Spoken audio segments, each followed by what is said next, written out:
अंग्रेजों का इतिहास अगर आप पढ़ेंगे पिछले 500 वर्षों का, दुनिया के लगभग 71 देशों को उन्होंने गुलाम बनाया पिछले 500 वर्षों में। ऑस्ट्रेलिया उनका गुलाम हुआ, न्यूजीलैंड उनका गुलाम हुआ, सिंगापुर उनका गुलाम हुआ, हांगकांग, ताइवान को अंग्रेजों ने गुलाम बनाया। भारत के पड़ोसी बहुत सारे देश, इंडोनेशिया, मलेशिया अंग्रेजों की गुलामी में गए। चीन भी गुलाम रहा काफी दिनों तक अंग्रेजों का। जापान को अंग्रेजों ने गुलाम बनाया।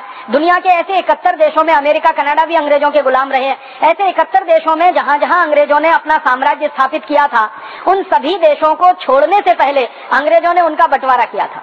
वैसे ही उनकी योजना भारत के लिए थी कि भारत को वो छोड़ेंगे तो एक देश नहीं रहने देंगे, उसको खंड खंड तोड़ेंगे। तो उन्होंने क्या किया, भारत में 565 रियासतें हुआ करती थी, उनके राजा हुआ करते थे, उनको भड़काना शुरू किया, उकसाना शुरू किया। और हर एक राजा को अंग्रेज ये कहा करते थे प्रत्यक्ष और परोक्ष रूप से कि आप चाहो तो भारत से अलग हो सकते हो। और ज्यादातर राजा ये कहा करते थे नहीं, हमको तो भारत में विलय होना है, भारत में मिलना है। तो फिर अंग्रेज उनको और चिढ़ाने के लिए कहते थे कि फिर आपकी मर्जी, भविष्य में आपका क्या होगा हम नहीं जानते। तो इस तरह से राजाओं को भड़का के, राजकुमारों को भड़काकर उनकी योजना थी कि वो भारत को 565 टुकड़ों में तोड़ें। ये एक कहानी है जो अंग्रेजों की समझ, माने हमारी समझ अंग्रेजों के बारे में बनाने के लिए, जानने के लिए आवश्यकता है। दूसरी एक कहानी कि जब अंग्रेजों को ये समझ में आने लगा कि ज्यादातर भारत की रियासतें अलग नहीं हो रही हैं, वो सब भारत में ही मिलने को तैयार हैं, तब उन्होंने जिन्ना को अपनी मोहरा बनाकर, अपनी गुट्टी बनाकर खेलना शुरू किया। जिन्ना को अंग्रेजों ने एक प्यादे की तरह से इस्तेमाल किया। शतरंज का जो खेल होता है ना, उसमें कुछ प्यादे होते हैं, वैसे ही जिन्ना अंग्रेजों का प्यादा बना। और जिन्ना के पीछे अंग्रेज सबसे लगे हुए थे। जब मोहम्मद अली जिन्ना लंदन में वकालत पढ़ने के लिए गया था, बैरिस्टर हुआ था वो, लंदन से उसने पढ़ाई की थी, तब से अंग्रेजों ने जिन्ना को देख रखा था। और जब वो भारत लौटा तो सब तरह का सहयोग करके जिन्ना की एक पार्टी खड़ी की जिसका नाम मुस्लिम लीग पड़ा। ये मुस्लिम लीग को बनाने के लिए सारा पैसा अंग्रेजों ने दिया जिन्ना को। और न सिर्फ पैसा दिया, बल्कि अंग्रेजों ने अपने अखबारों में मुस्लिम लीग के बारे में चर्चा और बखान करवाना शुरू किया। अंग्रेजों के जो अखबार निकला करते थे इस भारत देश में, जिन्ना की पार्टी के बारे में खूब बड़ी बड़ी खबरें छपती थी। छोटा सा कोई कार्यक्रम जिन्ना की पार्टी करे तो अंग्रेजों के अखबार में मुख्य पृष्ठ पर उसका समाचार छपता था। और इस तरह से जिन्ना को हवा भरी अंग्रेजों ने, और धीरे धीरे तैयार किया कि तुम तो अलग देश मांगो, पाकिस्तान, भारत में रहने की तुम्हें कोई जरूरत नहीं है। और इस तरह से जिन्ना ने पाकिस्तान की मांग करना शुरू किया। लेकिन भला हो भारत के मुसलमानों का, उन्होंने जिन्ना का समर्थन नहीं किया। फिर धीरे धीरे अंग्रेजों ने कुछ मुसलमानों को, बंगाल के कुछ मुसलमानों को और खासकर बिहार के कुछ मुसलमानों को जो जिन्ना के साथ थे, पैसे देकर, फंड देकर, रिश्वत देकर, लालच देकर, घूस देकर तैयार करवाना शुरू किया कि तुम भी पाकिस्तान मांगो। तो बंगाल में एक नेता निकल आया, उसका नाम था सोहरावर्दी, और वो जिन्ना के साथ मिलकर एक दूसरा नेता बना जिसने कहा मुझे पाकिस्तान चाहिए, हमें पाकिस्तान चाहिए, हमें संप्रदाय के आधार पर बंटवारा चाहिए।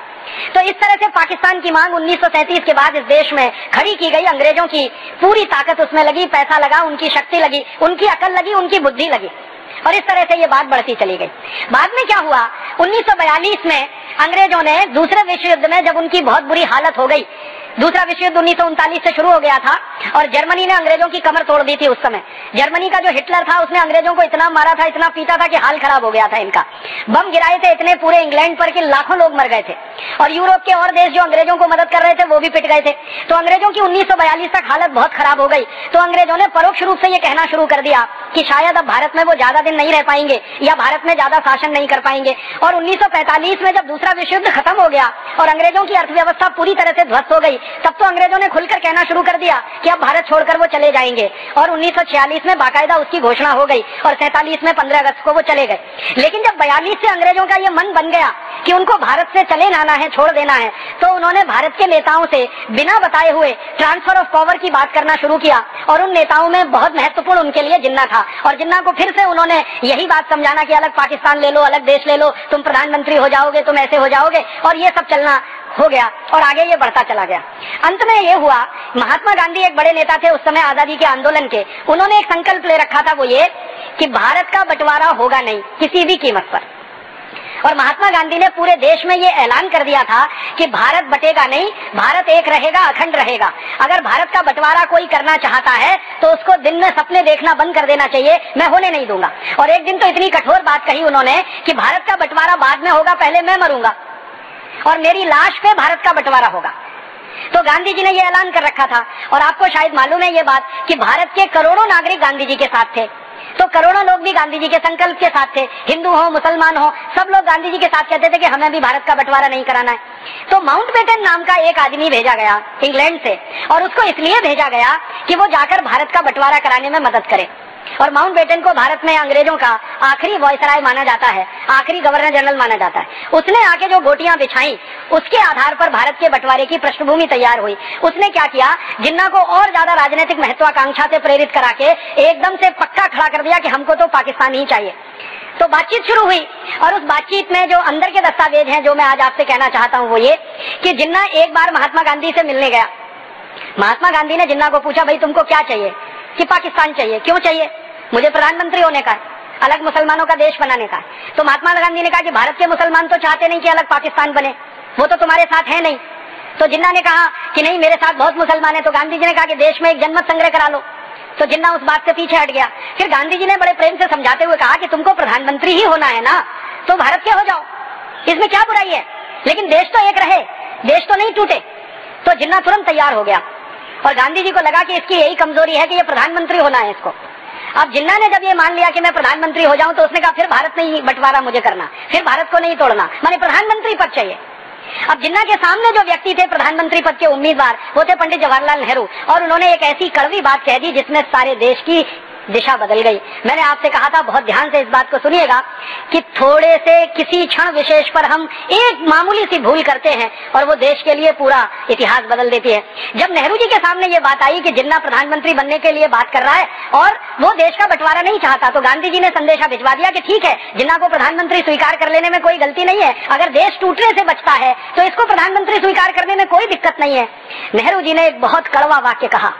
परम पूजनीय स्वामी जी हम लोगों को बार बार ये कहते रहते हैं और मैं इस बात को विशेष रूप से ध्यान से सुनता हूँ कि भाषा का प्रमाद नहीं होना चाहिए, बोली में प्रमाद नहीं होना चाहिए, और वो प्रमाद नेहरू जी की बोली में आ गया। नेहरू जी ने पब्लिक एक स्टेटमेंट कर दिया, पूरे देश की जनता के सामने उनका बयान आ गया कि मैं मोहम्मद अली जिन्ना को अपने कैबिनेट के मंत्रिमंडल के चपरासी के रूप में भी नहीं देख सकता। पंडित जवाहरलाल नेहरू ने यह कह दिया कि मैं मोहम्मद अली जिन्ना को अपने मंत्रिमंडल के चपरासी के रूप में भी नहीं देख सकता। माने सीधी सी बात है कि मैं उनको अपने मंत्रिमंडल का चपरासी नहीं बना सकता, प्रधानमंत्री बनाना तो बहुत दूर की बात है। और ये बात जिन्ना के दिल में तीर की तरह से चुभ गई और जिन्ना ने फिर कहा कि अब तो मैं पाकिस्तान बना के ही रहूंगा, चाहे जो हो जाए। और यही अंग्रेज चाहते थे। अंग्रेजों ने फिर उस मौके को लपक लिया और जिन्ना को थोड़ी और हवा दी और थोड़ा भड़का दिया और फिर उसने मारकाट शुरू करा दी। एक डायरेक्ट एक्शन प्लान शुरू हुआ था बंगाल में और जिन्ना के मुस्लिम लीग पार्टी के जो सदस्य हुआ करते थे उन्होंने तलवारें निकालकर हिंदुओं का कत्लेआम शुरू कर दिया था बंगाल में। और इस बयान के बाद सारी स्थिति और परिस्थिति बदल गई। महात्मा गांधी बहुत कोशिश करते रहे कि किसी तरह से बात बन जाए, लेकिन वो बात नहीं बनी और जिन्ना उसके बाद फिर माना नहीं और गांधी जी को मिलने भी नहीं आया। फिर उसने कहा कि पंडित जवाहरलाल नेहरू कहते हैं कि मैं उनके मंत्रिमंडल का चपरासी बनने लायक नहीं हूं, तब तो सवाल ही नहीं उठता, अब तो मैं नया देश बना के ही रखूंगा और उसका प्रधानमंत्री बन के दिखाऊंगा।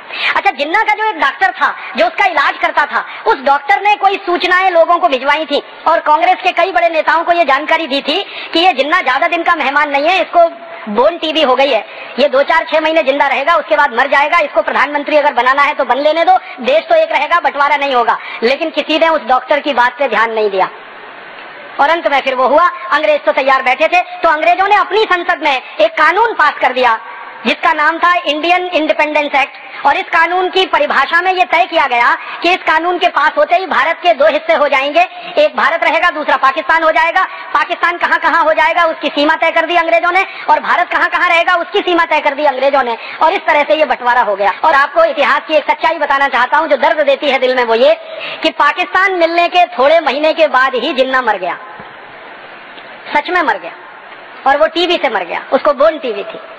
तो बार बार उसके डॉक्टर की बात याद आती है कि उसका डॉक्टर ये कहा करता था कि ये 5-6 महीने का मेहमान है, इसको बन लेने दो प्रधानमंत्री, बाकी तो फिर पूरा देश हमारा ही है। लेकिन किसी ने उस डॉक्टर की बात को गंभीरता से नहीं लिया। अगर ले लिया होता तो भारत की ये ऐतिहासिक गलती हमसे नहीं हुई होती और पाकिस्तान नाम का देश अलग नहीं हुआ होता और ये भारत एक अखंड देश रहता। अब उसके बाद क्या हुआ कि जिन्ना तो मर गया और मरने के बाद फिर पाकिस्तान का जो हाल हुआ वो आपकी आंखों के सामने है।